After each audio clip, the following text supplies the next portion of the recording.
Assalamualaikum warahmatullahi wabarakatuh. Di sini saya akan mereview atau mempresentasikan UTS RPL saya.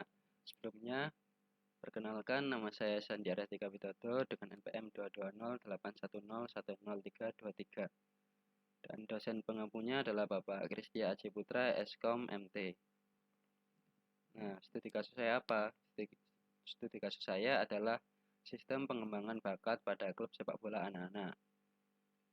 Tujuannya sendiri adalah untuk menyediakan solusi teknologi yang komprehensif untuk mendukung pengembangan bakat pemain yang berpotensi atau bisa disebut dengan atlet junior.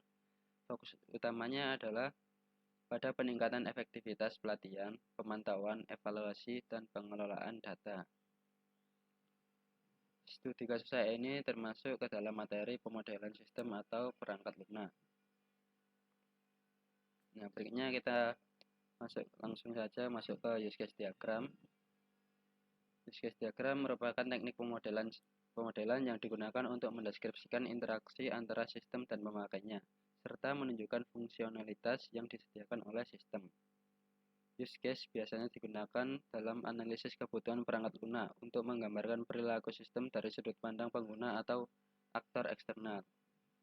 Seperti ini use case diagramnya saya. Ada 4 aktor: pemain, pelatih, manajemen klub, dan orang tua.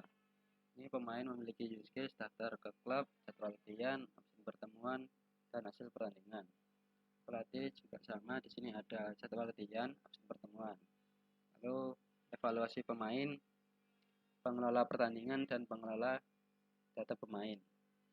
Berikutnya ada manajemen klub, mengatur keuangan klub, atur fasilitas klub, pengelola pertandingan, dan pengelola anggota klub.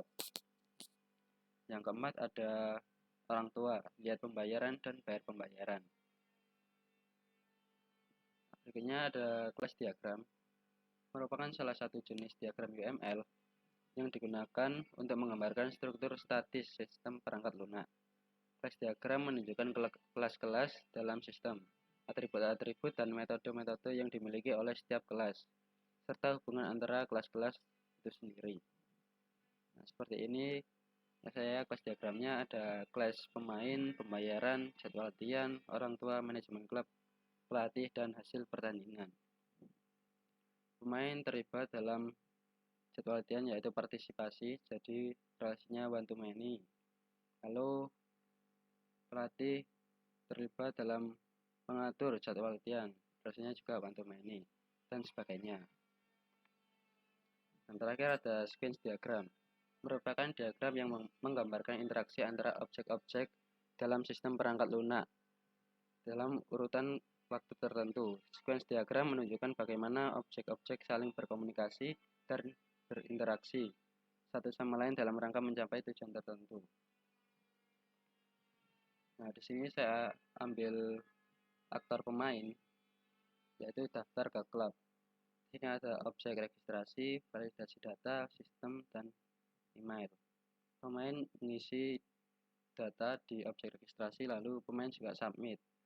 Lalu registrasi ini mengirimkan sinyal ke sistem dan akan dikirim kembali ke validasi data.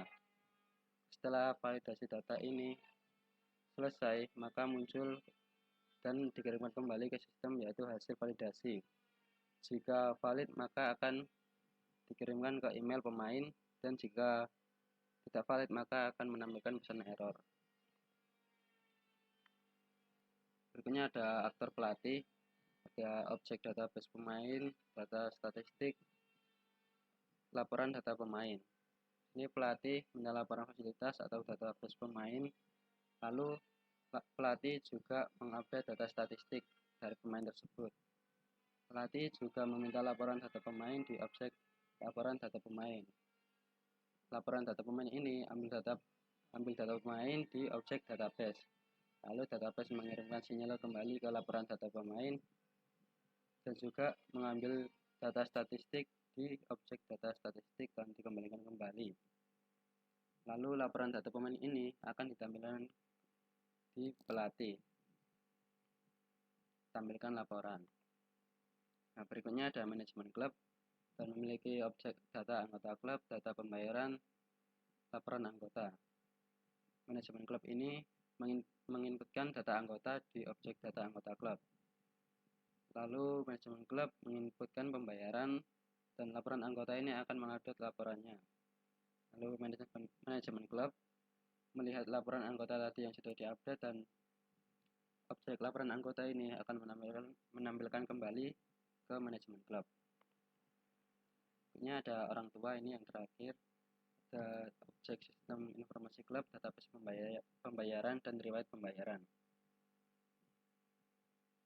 Orang tua mengakses sistem informasi klub, lalu orang tua juga memilih opsi lihat riwayat di objek sistem informasi klub, lalu mengambil data pembayaran di objek database.